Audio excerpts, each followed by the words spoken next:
And yeah, I just want to hurry up right now because point is, I just wanted to talk about something like worrying. We all worry in this life, and it becomes increasingly easy the more we don't know what to do with the world and all the information that it gives us. It becomes easier to kind of discern your paths the more you have still moments. Like, I struggle a lot overthinking. Like, it doesn't even happen where I even try and put myself in a situation where there's a lot to think about. It could literally be me washing dishes, and I could take forever because of the fact that there's so much happening in my head, and I'm just lost in it. So my point in all this is this problem that I have with overthinking. It comes from that fact that I oftentimes look for entertainment as kind of a source to kind of die down this kind of thinking, because it happens naturally. I naturally have overwhelming thoughts, but they only get overwhelming because of the fact that they all scream at me as if they're all my potential, shouting at me, saying, "Listen, you can do something." And so I guess I can kind of get lost in the reality in my head, or the fiction in my head, as if it's the reality that's going on in my surroundings. But my point, I'm looking around because like niggas be around. But point is, there's nothing that's ever happened in your head the way it's ever happened in real life. Is what I'm trying to say. You can tell a person has a very frantic mind by the way they speak. But the point is, whenever you think back in your life to all the horrible things that ever happened in your mind, not physically speaking, because the horrible things that happen in our life, we don't usually expect it. And that's part of what I want to talk about. The things we perceive in life oftentimes depend on our perspective. I will want to say this now and forever, that perspective shapes your life. And what you believe in life is always going to be what you get out of life. Even God says in the Bible that everything that you pray for, you have to pray as if it's already been done, purely because of the fact that what you believe is what will be given to you.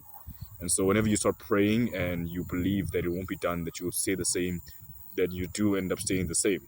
It's all about faith in God. Do you actually trust him to do this? That's why Jesus, I remember one time he was about to heal a man, and he asked him before he healed him. He could have healed him, but he asked him, "Do you trust me to be able to do this?" It was two blind men, I believe. And see, they said yes, and it happened as they believed, because Jesus said that it will happen to you as you believe. And James, the book of James also says that whenever you pray for something, just believe it's already happened, because of the fact that God is faithful to let it happen if it needs to happen. And the main thing I want to take away is in the fact that, oh no, okay, if you pray, if it doesn't happen, that just shows that you didn't believe enough. No. What I'm trying to say here is the fact that when we do pray, I say when because we all must. I say this, that we must all first and foremost pray in a state of surrendering the idea that we kind of deserve it. I don't think any of us really deserve anything clearly from God, because the very fact that we can pray to God and our prayers reach him is only because of the fact that Jesus Christ died on the cross for us. It's because of the fact that our relationship with God is reconciled by Jesus dying on the cross for us. And so what I'm trying to say is, don't particularly limit your view on God. View it from the perspective of freedom, that because of the fact that you're freed and you start walking out, speak from the perspective that your chains have been broken. Imagine a life where you've never had control over anything. You've never had a situation where you can speak up for yourself, whether it be with your parents, whether it be with you just always had anxiety with like people around you. Now you have the opportunity to talk to God, who will always listen to you, who will always hear you, because your prayers do reach him, even the ones that you feel like are imperfect. They will reach him. I'll start running now. And nothing is in vain when it's in God. Because even the book of Isaiah says, those who come to God and call upon the name of the Lord will not be disappointed. So, what's the message in all this? Because I know I'm running around in my head and also physically. Well, it's because of the fact that everything that's ever happened in your mind is never coming to fruition the way you think it has. Sometimes we think that life's kind of kicking our butts. Sometimes we feel like it's easier to look at the downsides of everything. And sometimes we feel like it's easier feeling anxiety.